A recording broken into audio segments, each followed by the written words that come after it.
Bom, primeiramente, cumprimento aí a todos os participantes do Congresso Rio de Transportes 2021. Meu nome é Lucas Lourenço Moreira de Queiroz, escrevi esse trabalho, juntamente com o Rômulo Dante Rico Filho, e nós fizemos aí uma análise dos elementos centrais do equilíbrio econômico financeiro dos contratos de transporte público coletivo por ônibus. Então, esse trabalho, já iniciando, nós realizamos ele de uma forma estruturada, né? Então, colocamos aqui na apresentação um breve sumário para a apresentação com os principais pontos do trabalho, a introdução, a metodologia, a revisão bibliográfica, resultados de discussão e a conclusão, por fim. Então, já iniciando a apresentação, nós tivemos aí na introdução um breve histórico acerca do contexto, dos mercados de prestação de serviço, onde ressaltamos aí que o impacto da pandemia ele foi intenso devido ao fato de que as medidas tomadas em combate à disseminação do vírus foram severas, como o isolamento social, como rodízio, por escala ou por período, de certas atividades. E essas preocupações acerca da sobrevivência e recuperação de empresas de transporte de passageiros permearam todas essas medidas aí e essa tensão, que foi proporcionada em virtude da pandemia da Covid-19. Nesse sentido, o objetivo desse artigo foi identificar, como se ocorre o equilíbrio econômico-financeiro dos contratos de sistemas de serviços de transporte público, com foco essencialmente aí nos elementos centrais deste conceito. Ou seja, o que estrutura e viabiliza esse conceito de equilíbrio econômico financeiro para o modal, do tipo ônibus aí, para esses contratos. Então, nós fizemos aí uma metodologia com duas principais etapas, onde na etapa 1 foi feita a análise bibliométrica com as palavras-chave que remetem ao equilíbrio econômico financeiro, Economic Balance e Financial Balance, e essa análise foi realizada dentro dos três principais periódicos que nós temos aí, a Scopus, a Science Direct, a Web of Science, e também o Threadbook, que é um grande congresso de transporte e explicações científicas, de grande renome. Então, a partir disso, a gente reuniu um grupo de artigos e dentro desse grupo nós fizemos a etapa 2, que foi a análise dos resultados obtidos. Então, definimos um procedimento metodológico para poder estar fazendo a seleção desses artigos, que foi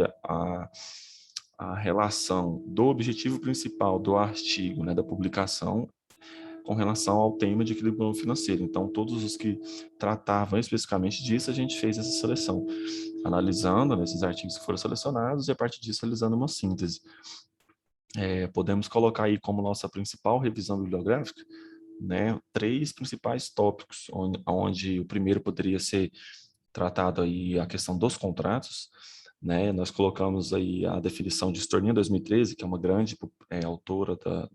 do direito administrativo, do qual vem essa definição de contrato de administrativo, da administração pública ou contrato administrativo, e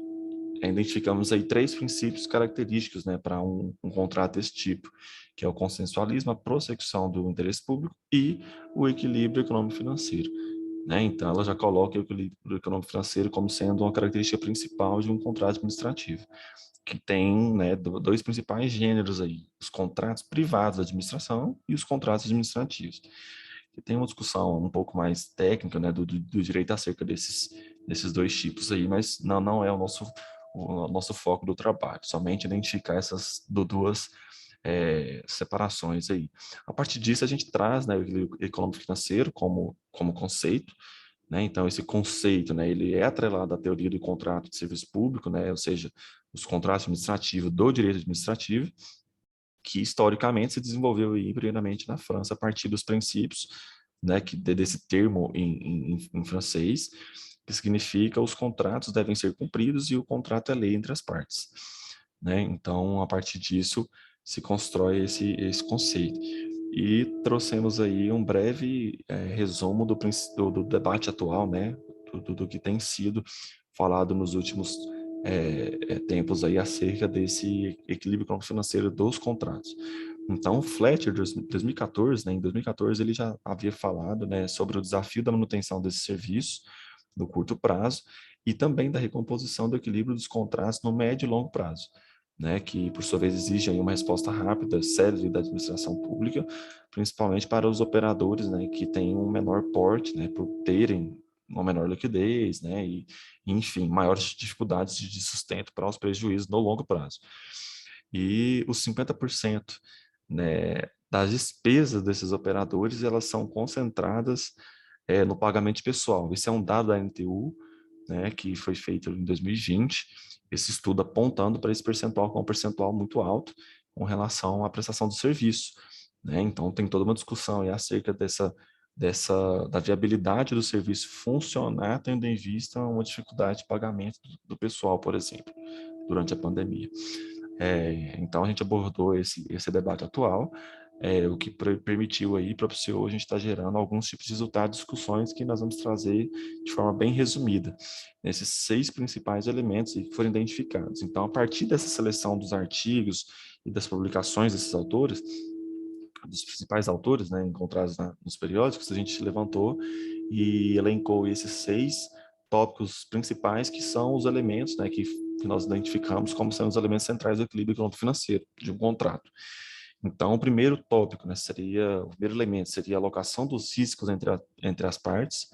né, que é o direcionamento desses riscos a cada parte do contrato, ou seja, o contratante e o contratado, e se isso tem que ser definido no ato do contrato de forma clara, né. O segundo ponto, o segundo elemento, nós identificamos que a revisão e renegociação de contratos, ela é um ponto importante, porque ela trata do reequilíbrio e novos formatos de contratos, né, tendo em vista aí um cenário onde já se desenvolva ou já se identifique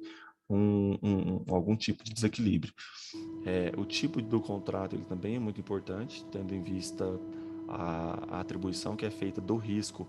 às partes especificamente. Então, por exemplo, contrato dos tipo gross cost, net cost e management contracts são contratos que têm uma estruturação diferente entre eles, né? Onde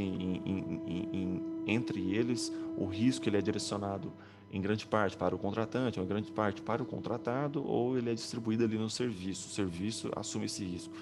né? Então, esse tipo de contrato, né, ele deve ser considerado, né, como um fator principal aí na formação do equilíbrio econômico. A governança, né, é um tópico muito importante também, uma vez que a independência, né, na tomada de decisão ou a dependência de outros entes, né, enquanto um sistema integrado na tomada de decisão, ela pode ser um empecilho ou pode ser um fator positivo para a deliberação, gestão, né, de operação desse serviço. A própria política de reajuste de tarifa ela é um elemento central também, uma vez que geralmente são, né, nesses assuntos, né, nessas áreas do serviço público com relação ao serviço de transporte, que você tem aí as principais discussões acerca de indicadores de qualidade, de eficiência do desempenho do serviço, né, como que se considera isso, né, qual que vai ser o peso dado, a fórmula paramétrica, como que é calculada essa tarifa, reajustada, né, então essas discussões elas são importantes para a formação do equilíbrio e o modelo de mineração como sendo o último, mas não menos importante item aí do elemento central do equilíbrio econômico-financeiro, que resumimos aí se há incentivo ou não, mas o modelo ele pode ser formado também por receita 100% tarifária ou mista, né, onde eu tenho um percentual de tarifa, um percentual de extra tarifário, então, né, esse modelo, essa modelagem acerca da remuneração do serviço, né, ela deve ser elaborada e estruturada a fim de que o equilíbrio econômico-financeiro seja considerado. Então, esses foram nossos resultados, obtidos através desses principais autores, né? Tivemos outros autores, mas não tratavam diretamente desses assuntos, então a gente conseguiu fazer esse mapeamento aí, trazendo para alocação de riscos, revisão e renegociação de contratos, tipo de contrato, governança, política, ajuste de tarifa ou de mineração, os principais publicações, né, os principais autores aí que trataram desses assuntos. A gente teve um cuidado grande para poder trazer publicações recentes, então a grande maioria de 2014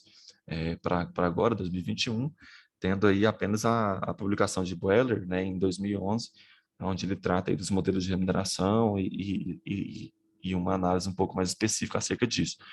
Então, essa discussão ela foi gerada, né, e esses elementos identificados a partir dessas publicações dos trabalhos desenvolvidos por cada autores desses, né, completando a nossa visão sistemática. Então, por conclusão, a gente tem aí que esse trabalho buscou levantar na literatura científica, né, por meio de análise bibliográfica e bibliométrica ao mesmo tempo, né, uma revisão sistemática, as publicações, né, as principais publicações relacionadas com o conceito de equilíbrio econômico-financeiro propriamente dito, né, identificando a partir disso os elementos centrais que o compõem e também a sua relevância para o cenário atual de transporte público, né, desse serviço que funcionou durante a pandemia, né, e tantos sofreu também com as medidas tomadas. Logo, esse objetivo de identificar e consolidar o entendimento acerca do equilíbrio econômico-financeiro, ele foi atendido nessa pesquisa, né, e podemos concluir aí estruturando os elementos centrais que formam este conceito, né, identificado pela pesquisa, que são eles, né, a alocação dos riscos entre as partes, revisão de contratos, renegociação, tipo de contrato, governança, política e reajuste de tarifa e o modelo de remuneração.